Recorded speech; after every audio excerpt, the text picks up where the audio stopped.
What's going on, and welcome back. In this video, I'm going to give you guys a full breakdown of primary and secondary trade lines and when you need them. I help people repair their credit and help them get high limit personal and business credit cards or loans. And I'm going to show you how much these trade lines cost, how to use them, and the reasons to get them, and my opinions on these items. So let's get started. So the primary versus secondary trade lines. Why do you need a trade line to begin with? You want to add age to your reports all across all three bureaus, ideally. Equifax, Experian, and TransUnion. You want to add limits. You want to add the amount of accounts you have. It's important to have ideally 5 to 7 is a good place to be. They could be closed, but if you want to have, including closed accounts, you want to have over 10. That shows typically that comes with time. Time kind of figures everything out and provides you a good report as long as you make on time payments and no negatives. The other one is you want to get your credit score over 700 as soon as possible. It's 700s across the board. 720 probably is ideal. You're going to get the best rates. You're going to get more funds and better products out there, better credit cards, better miles, better points. You also want different types of accounts. So, like trade lines you can call them accounts, but they could be either revolving or they can be installments. The difference being revolving is kind of like a line of credit or credit card, and installments are basically loans, lump sum up front. And trade lines can be primary or secondary. Let's go to the slide version of this. Yes. Differences between primary and secondary. Primary cards are typically the difference between primary and secondary is who owns the debt, right? The debt is owned by you, which is the most important factor, right? For crediting these credit reports, the FICO 8 score, right? It's you are the person that pulled it out. It's under your name. You're responsible for it, no matter what. It's more important than secondaries, and we'll get to that in a second. Banks know the difference.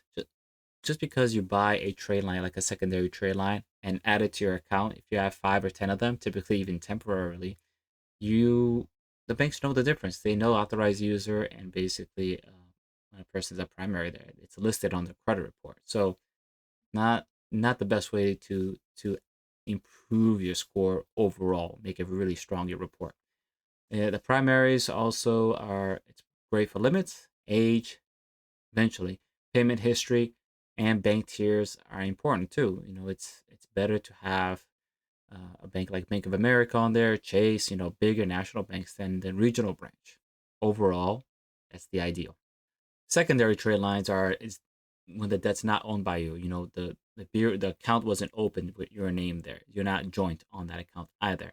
You are just a person that has access to these funds, or maybe not. Maybe you're just on the account, but you're not really responsible for it. So if you buy a bunch of stuff with these trade lines, let's say that's the position, and you don't pay it back, or the other person doesn't pay it back, it becomes negative for them. It does hurt you too because it's going to be reported on your credit report, but you can just remove it and as if it's never happened. And also, the payment history is important. Age is a factor, and that's the biggest benefit. And bank tier is also important. Primary trade lines, right? The best way and ideal way to build them is you getting the loan yourself or you getting the credit card yourself, secured or unsecured. You are the one applying. The benefit of this is that the primary account's owned by you, but it also means you need to be responsible with building your credit. It means that you need to make on time payments, and it means you need to use it, pay it back, and basically, hopefully, pay no interest along the way. And that's how you build your credit over time. You can build awesome credit in a year, an amazing credit in 2 years, but you need to be responsible for it, right? And that's your opportunity to open an account and make payments on time. But it's also the slowest version of it, right? The joint owner is when you apply, typically like a mortgage or a new card, possibly if they have the option, and usually no loans as a co-applicant. The bank will pull two different reports, and now you're going to be responsible for this debt. This is another good way to do it. I did it when I first bought a car. I got a personal loan. My father co-signed for me, and I made all the payments. So we will both had it in our accounts, but if I don't pay it and I mess up along the way, my father will be responsible for it, and it would hurt his credit too. But this is still not the fastest way to build your credit. The next one, CPN number. The CPN is a credit privacy number. There's no true official government agency that regulates this number. It's kind of like a black market overall within itself. A lot of times, people are stealing other people's social security numbers, the 9-digit number. Uh, some people are just super risk adverse, and people sell this stuff at the black market, right? So you don't know what you're truly getting, and that's where it can get really tricky, right? Your social security is your social security. You can't use anybody else's. It's illegal if you get caught with it. That's identity theft. There's other things involved with that. So if you see somebody selling something like this, my opinion is don't do it. Don't move forward with it. The next one is, can you buy a primary trade line? Yes, but you're not gonna find a regular company. Chase isn't selling you a primary trade line or any other company out there. It's really like, who do you know? It's usually like it's not marketed, it's not advertised. What does that mean? It's probably illegal. It's not kosher, it's not ethical, right? So, from my understanding of this, is very risky. You don't know what you're buying either. Once it lands on your report, you don't know what it comes with its late payments, lack of age. It may have a limit, may not have the age. There's a lot of things out there, and who's to know that it's gonna stay in your report forever, right? Is it really permanent?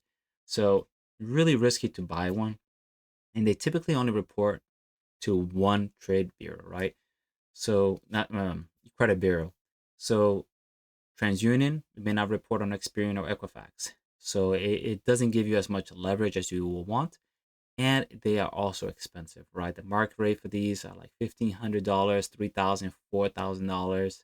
Most of them are around $3,000 to $4,000. So with $3,000 to $4,000, I wouldn't risk it personally. It's just one of those things. I know people that do it. I would not recommend them. Not that I don't trust the person, but I just don't trust the product. The takeaway is, from primary trade lines, it's best to open it yourself. You can build really good credit in about a year. Even when you start with zero, when you're 18 years old, you don't have anything, you start with a secure card. You probably don't have a ton of cash either. Start with a secure card, get a pledge loan, make those payments, get an unsecured card after 6 months, use the credit, pay it down, use it, and then ask for increasing your limits every 3 months. Within a year, you probably have like $2,000 to $5,000 of limits, and within 2 years, you're probably like ten to $20,000 in limits. It's very possible. Get a couple of AUs in there, and maybe get some rent in there.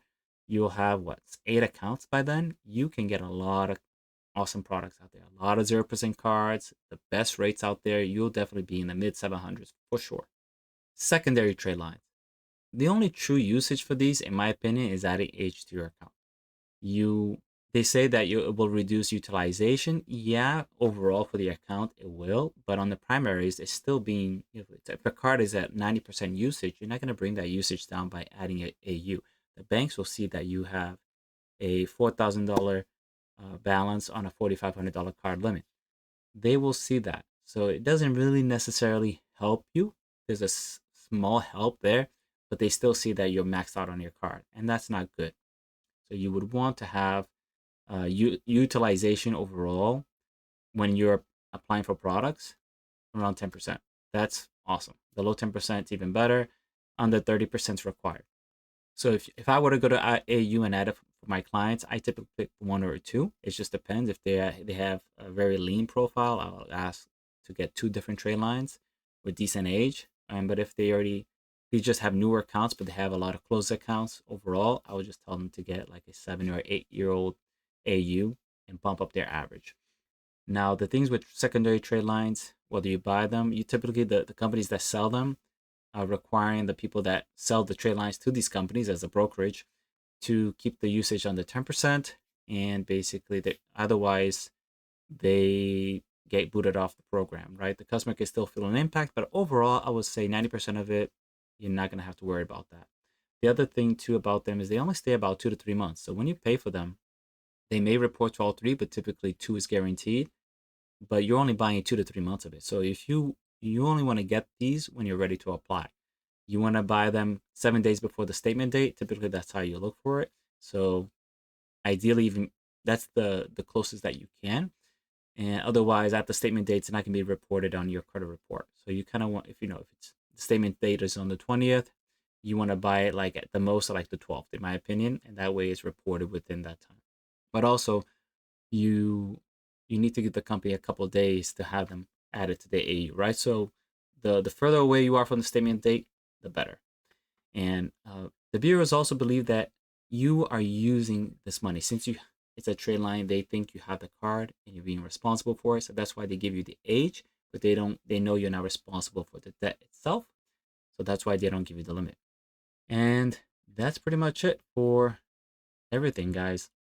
Trade lines, it could be a dark art overall, but when you're building your credit and you're young, 1 to 2 years, there's gonna be tons of opportunity your way still. There's gonna be plenty of other times to invest into things and make your money, and you're gonna be messing up along the way, right? As an entrepreneur, as just a regular worker too, you're gonna be making mistakes along the way, right? You need to be good with credit.